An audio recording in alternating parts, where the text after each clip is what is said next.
In recent years, Korea has lost too many artists to silence. And if we don't change now, we'll lose more. In this video, you'll meet 4 Korean actors who were canceled, excluded, and forgotten, and who today live on the emotional edge. Did they make mistakes? Maybe. But do they deserve to disappear forever? Before the worst happens, we need to talk about empathy, urgently. For a time, Hyun Jung was one of Korea's biggest names. His iconic role in Boys Over Flowers not only consolidated his image as a sensitive heartthrob, but placed him directly in the hearts of the public, especially women. The combination of classic beauty, melancholic gaze, and musical talent made him a complete artist. But everything changed drastically in 2014 when he was accused by his ex-girlfriend of physical assault. The headlines were immediate. Social media exploded. Within days, Kim's reputation crumbled. And what happened afterward, almost no one bothered to follow up. Because when an artist is canceled, it seems that public judgment is more important than the truth. Yes, he admitted to one episode of assault, but it later came to light that the ex-girlfriend had manipulated evidence, lied about an abortion, and extorted more than $500,000. In 2016, Kim won part of the legal case and was acquitted of most of the charges, but by then it was too late. His image was already destroyed, his career canceled, the public gone. Kim tried to move forward. He released music, toured in Japan, did small shows in Korea, but he never regained the same space. Korean media went silent, sponsors disappeared, and the public's eyes turned to the next scandals. His name became synonymous with violence, even with court decisions proving the story was much more complex. And at this point, we need to stop and think, how far does our thirst for punishment go? Aren't we turning human beings into scapegoats for our collective frustration? Hyun Jung has already apologized. He's already lost contracts, fans, dreams. He's already faced depression, isolation, suicidal thoughts. In interviews, he said he almost ended his own life because he couldn't bear the weight of hatred. How many more will need to reach this point for us to understand that cancel culture kills? Hyun Jung may never return to what he was, but he's still a human being. And the question remains, hasn't he suffered enough? Don't we, as a society, have the responsibility to recognize when punishment exceeds the limits of justice and becomes public torture? Maybe there's still time to reverse this. Maybe we can still look at Kim with compassion, not to pretend nothing happened, but to understand that he too needs healing. And that forgiveness sometimes is more revolutionary than condemnation. Seo Ji was Korea's darling. With her unique beauty, distinctive deep voice, and mysterious presence that enchanted the public, she quickly became one of the most promising actresses of the new generation. Her role in It's Okay to Not Be Okay was a watershed moment. She went from being just a promise to becoming a star. It was hard to find anyone who wasn't talking about her in 2020, but one scandal was enough to turn it all to smoke. In April 2021, messages attributed to Seo Ji were leaked. In them, she supposedly asked her then-boyfriend, actor Kim Jung-hyun, to avoid romantic scenes with co-star Seo Hyun in the drama time. The press treated it as emotional manipulation,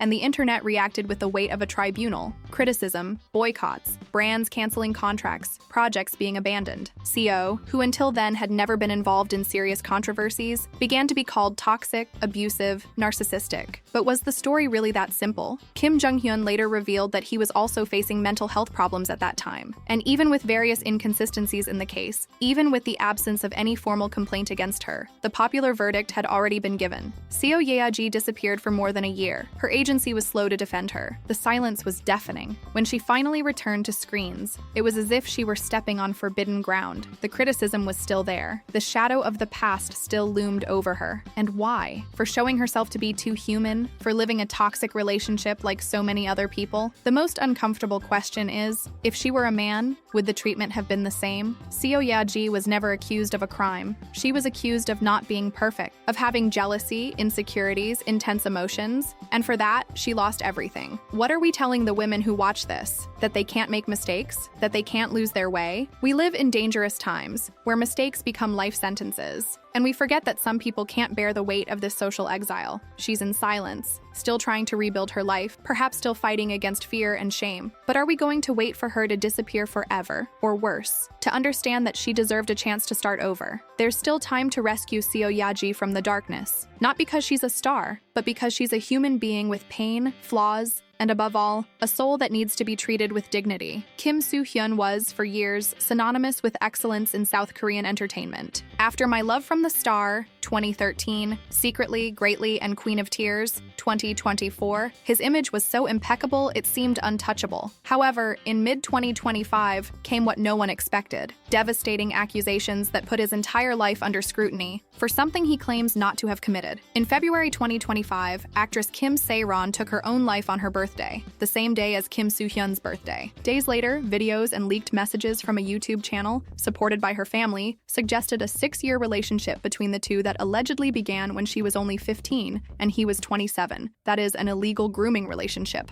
according to the accusers. Kim's agency initially denied any relationship, but later admitted they had a relationship. However, only after she turned 19, between summer 2019 and autumn 2020, when both were already adults. This change in narrative fueled even more distrust. As a consequence, powerful brands like Prada, Dinto, and others terminated their contracts. The launch of his new drama Knockoff was suspended indefinitely by Disney+.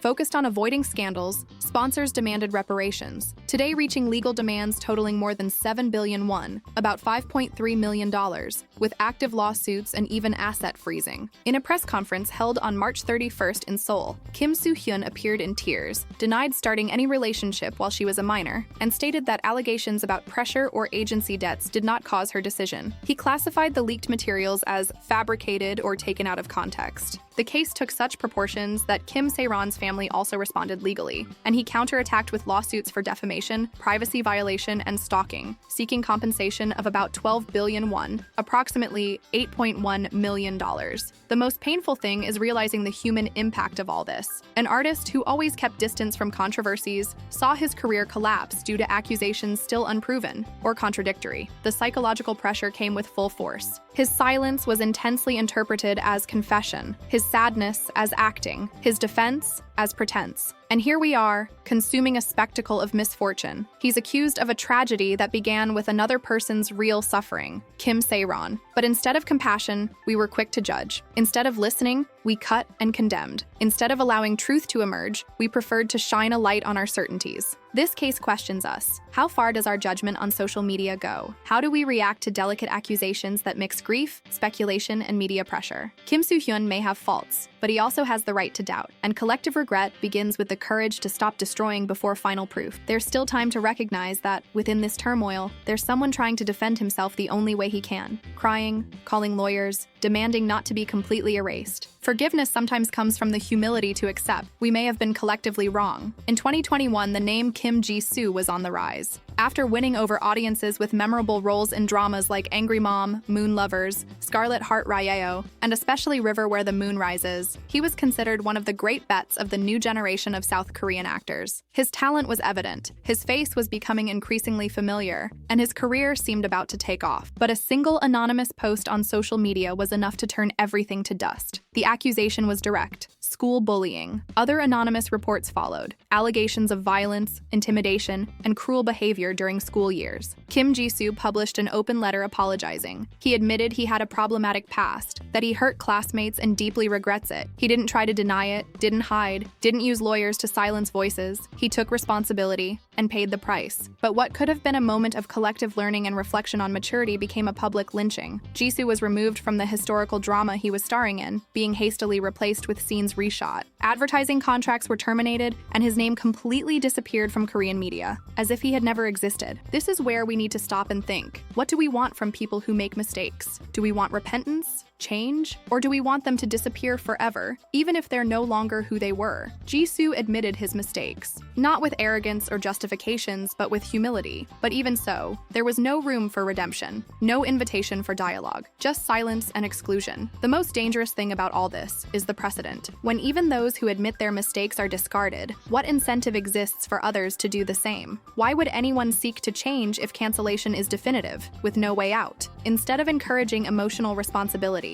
we're creating an environment where fear is greater than empathy. Kim Ji-soo disappeared from public life. We don't know how he is. We don't know if he's receiving psychological support, if he thinks about returning, or if he's given up on everything. But we know there's a young man there, with flaws, yes, but also with the courage to recognize his mistakes, something many adults don't do, and that should mean something. It's time to rethink the concept of justice on social media. Forgiveness doesn't erase the past, but it prevents it from completely destroying the future. Jisoo doesn't need to be applauded, but he needs to be heard, welcomed, and maybe one day accepted back. Because repentance without a chance for redemption is just an endless sentence.